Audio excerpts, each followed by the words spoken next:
There are a couple of actors I wanted to mention from Roots to the Next Generations. One of them is Mark Singer. Oh, yes. He's a wonderful guy, good actor, and friendly and warm, and interestingly enough, hell of an acrobat. I've seen him in some features he's done. But he's very friendly and very warm and very good. You'd mentioned George Stanford Brown. Oh, yeah, yeah. I worked with George in Roots, Part 2, of course, and in another series. And he's a very interesting human being as well as a good actor. And he also had a production company. I don't know what he produced, actually, but he was very good. And in fact, once George Stanford Brown and Tyne Daly, to whom he was married at the time, we all went, I just remember, we all went on a trip of actors to see the Russian actors' studios and film studios and stuff. And we had a great time together. Ruby Dee. I've known her since Broadway days when she was with her husband, Ossie Davis, another wonderful actor. They were in shows together on Broadway, off Broadway. And I remember one production Arnie Manoff produced with Howard Da Silva. They did some plays by Sholem Aleichem, in English, of course. And she played the right-hand angel to God. And Jack Gilford played the poor man who came to heaven. And God said, "You've been so good, what would you like? Anything?" And he said,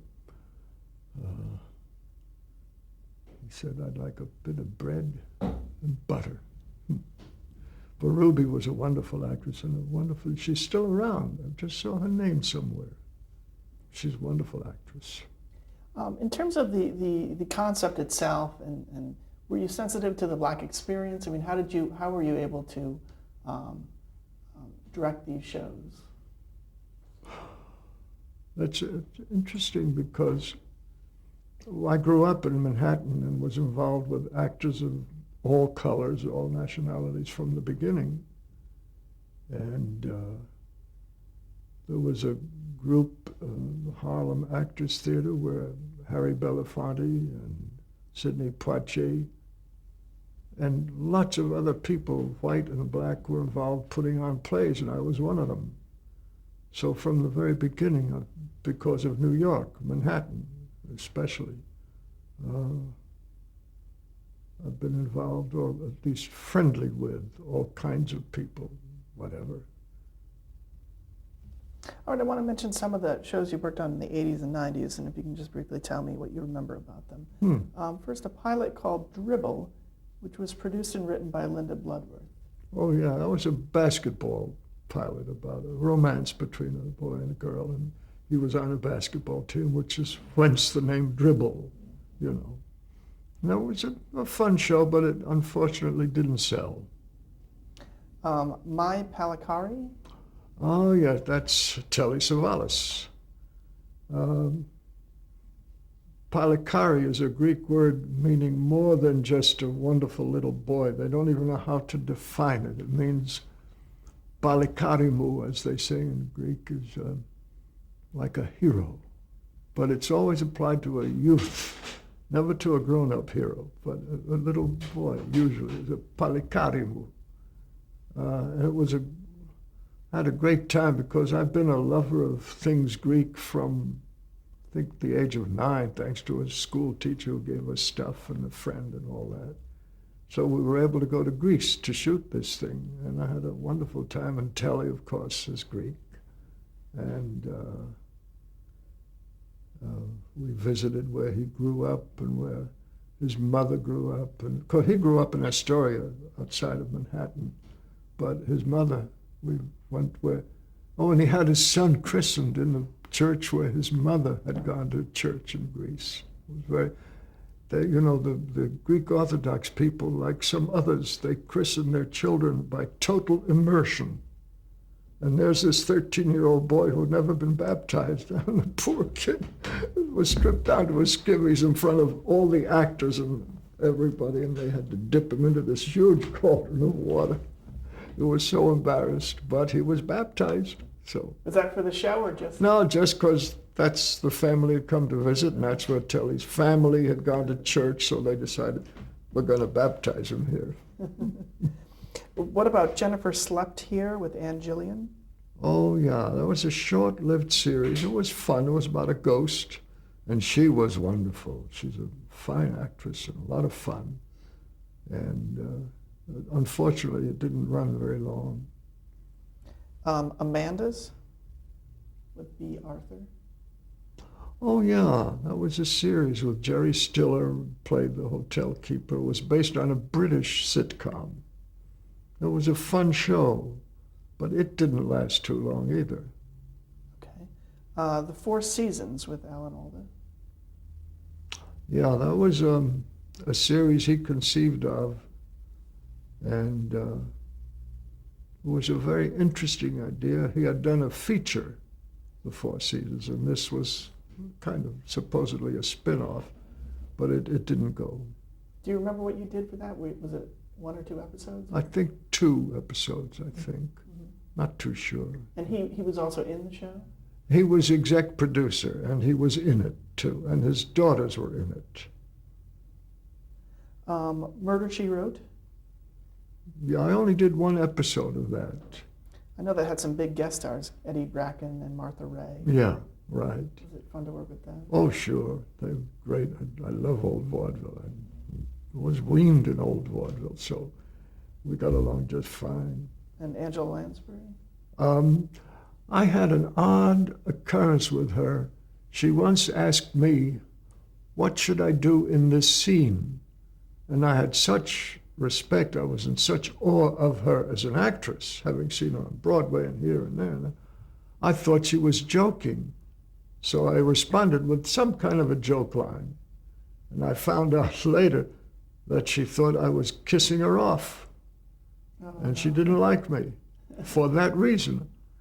I was stunned. I thought she was so good, I thought she was kidding. So that's showbiz. A series called Hotel with James Brolin and Connie Selica. Oh, yeah, yeah. That was a series, obviously about a hotel and people who worked there. And that was fun to do, but I only did 2 or 3 of those. Do you remember any guest stars from that? I know it had a lot of guest stars. I wish I did. Offhand, do you have any notes on No. them? I don't remember. I don't know how I would ever trace who was in it. I could look it up on a computer, I suppose. Okay. Give you a call. A television movie called The Masterpiece of Murder with Bob Hope and Don Amici. Oh, yeah. I tell you, Bob Hope was great fun to work with. He's just great fun. Don Amici, what happened was a sad thing. Whoever wrote the part had written for Amici to play X and for Hope to play Y. Well, Hope took the script to his 5 or 6 writers, and they ended up so that Hope was playing X, and Amici, and poor Don got so mad, but he had to do it. He was signed and the whole thing. So Amici was like angry through the whole situation, but turned in a super job. You know, he's a good actor. Bob Hope and I were joking all the time. We got along great, and he enjoyed himself. And Did you know him before this? I had met him once in the 40s. Once, while I was on the road with a show, and he was on the road with a show and stuff. But no, we didn't know each other at all. But out of this thing, we got to know each other. And he would send me, since that show, he would send me Christmas cards every year and stuff like that. Did you, when you first assigned that show, did you see the script before the Hope writers got to it? Oh, sure. And the man who was exec producer, writer, he and his son had written it. It was a good script. But Hope and the 6 writers changed everything so that he would play the other part. And the exec producer was so angry. Did they, was it like a punch-up too? Did they add gags? Oh, did they ever? You know, gag writers. It was fun, though. How about a show called Matlock with Andy Griffith? Oh, yeah, that was a good series. It was the lawyer, and he went after just causes. You know, it's a good show. Do you remember any production experiences from that, or working with Andy Griffith? I know Don Knotts was also part. Who? Don Knotts had been on the show for a little while. Oh, I think after I left it.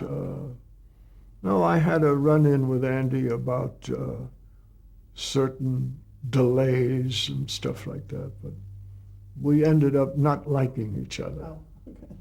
And I'm just going to leave it at that. Okay. Starman with Robert Hayes? Oh, yeah, he's a wonderful guy.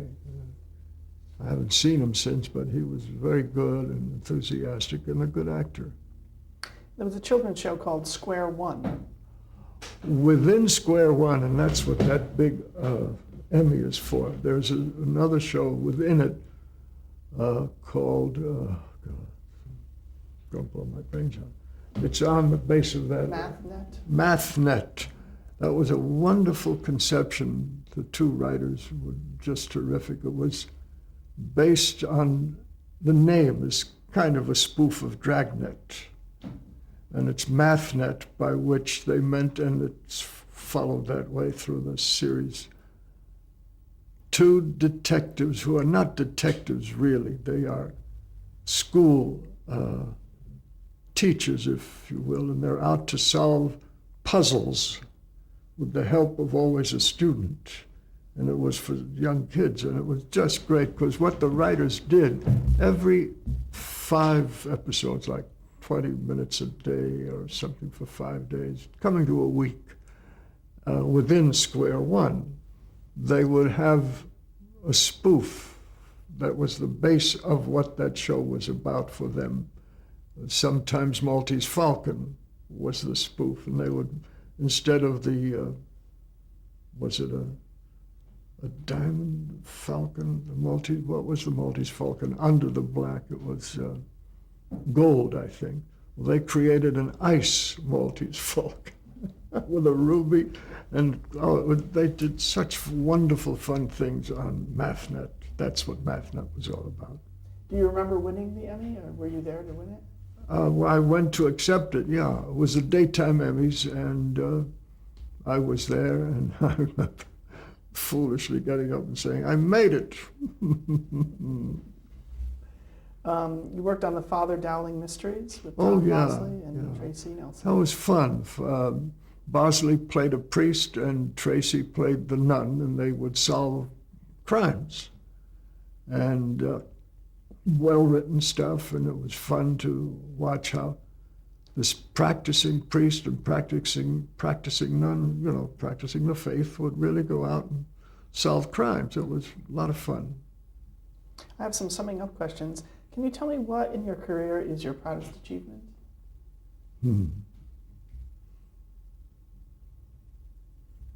Well, I would have to say Omnibus and MASH and Staying Alive, I think. What advice would you give an aspiring director? Don't give up. If you have any hopes, aspirations, don't give up. Keep going. Something I wanted to ask you about is, in terms of, you were talking about how you worked closely with the writers into deciding on what you would put on the screen. How did that come about? Did you sit down with them and work out how it would come about, or were they pleased with the way you worked it? But to answer the last part first, most of the time the writers were pleased with what I did. Some were very pleased, some were very happy. Some wrote little notes of congratulation and stuff like that. I forgot the first part of the question. How did the collaboration come about?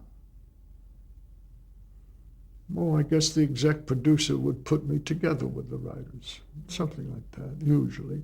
or I was invited to the script conferences, even on Kojak on occasion, and I had the time, I would go and sit in and offer whatever I had to offer and so Did you have a mentor? on. You named the great director, I guess that would have been anyone who would have been my mentor. Director. I think I tried to copy all the goodies out of all the goodies. And the last question is, how would you like to be remembered? How would I like to be remembered? Wow.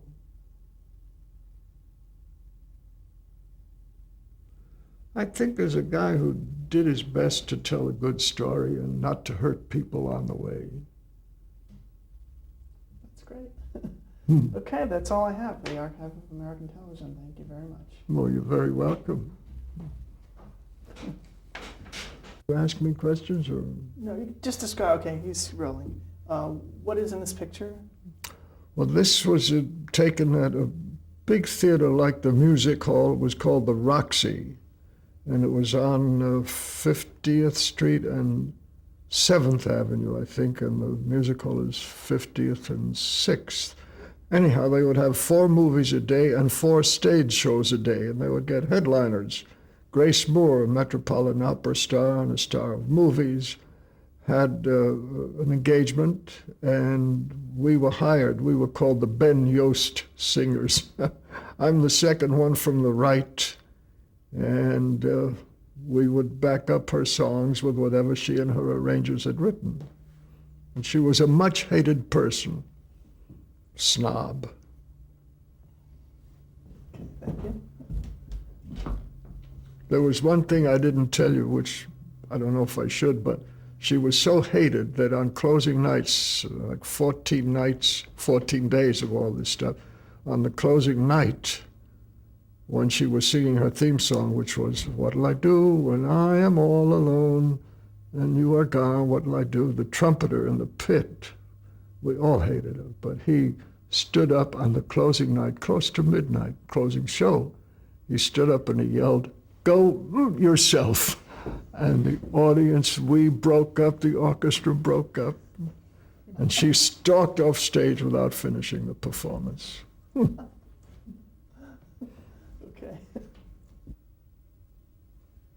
I did quite a few Hawaii 5-0s over all of the seasons, and I really don't know what this occasion was.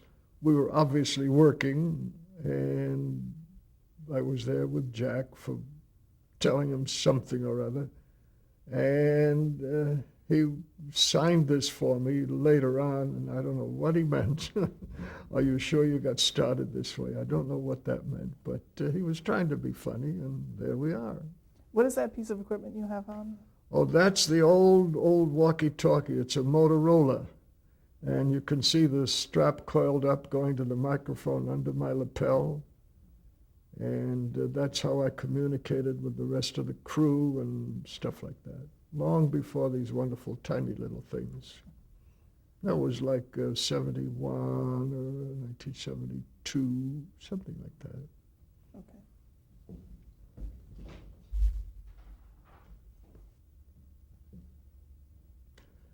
I see at the top that was V for Vachon. That was the first of the 3 part of the Patriarch. And it was 1972 in June. Now Jack, I don't know if many people knew this, was a rather wonderful painter, and he had an exhibit all the time of his oil paintings in different art galleries in Hawaii. And he drew all this himself, pen and ink, and he dedicated, obviously. And I've kept it all these years. It's a nice memento.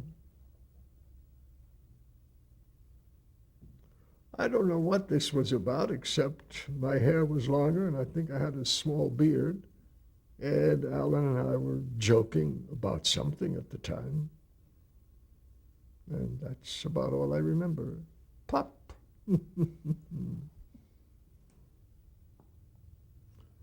I think what was happening here was that we were waiting for the lighting man to get finished. And Alan and I were obviously talking about the scene that either had been done or was about to be done. And Mike Farrell was not listening.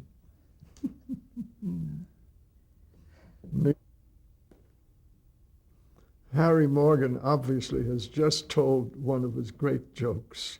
You can see that everyone's looking at Harry and laughing, and the president and Kissinger are having a good time, and a good time was had by all. Harry Morgan was wonderful.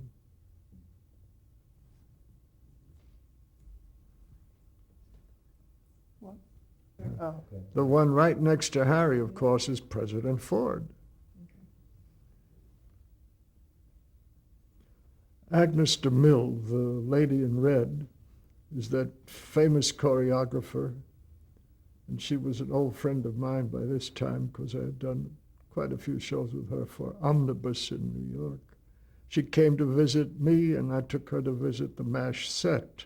She, like everybody else, is, kind of starstruck by stars, so I took her to visit with the man holding her hand is David Ogden Stiers, and Alan Alda is between Agnes and David. And there's Mike Farrell and Loretta Swit and Jamie Farley and, of course, Harry Morgan and Bill Christopher way over to the right.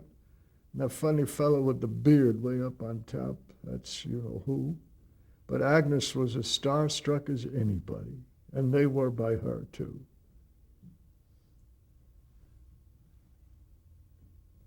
The cast and the producers threw a party for me on the occasion of the 44th MASH that I had shot.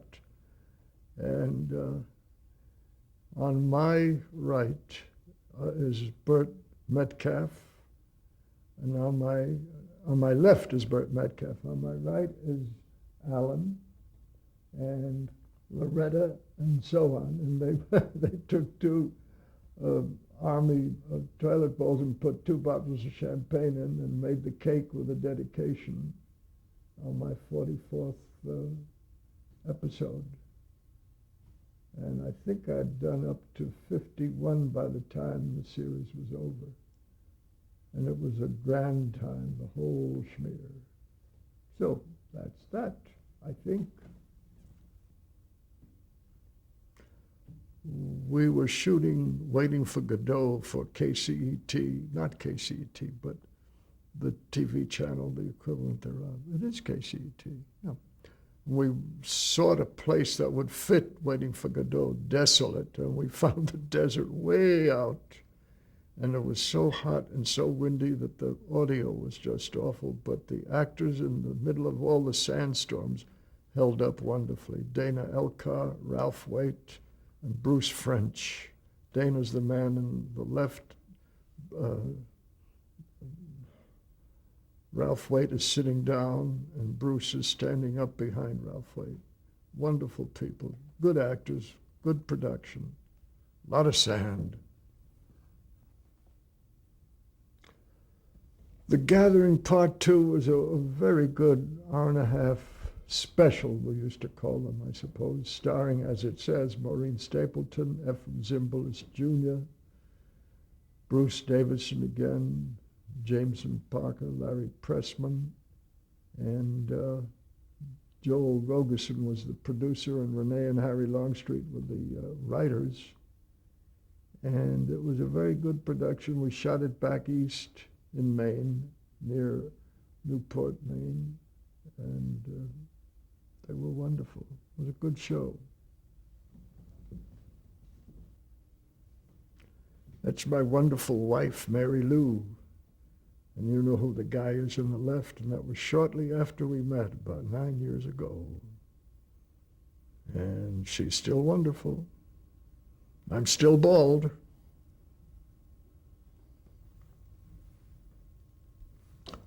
That's Charlie Dubin.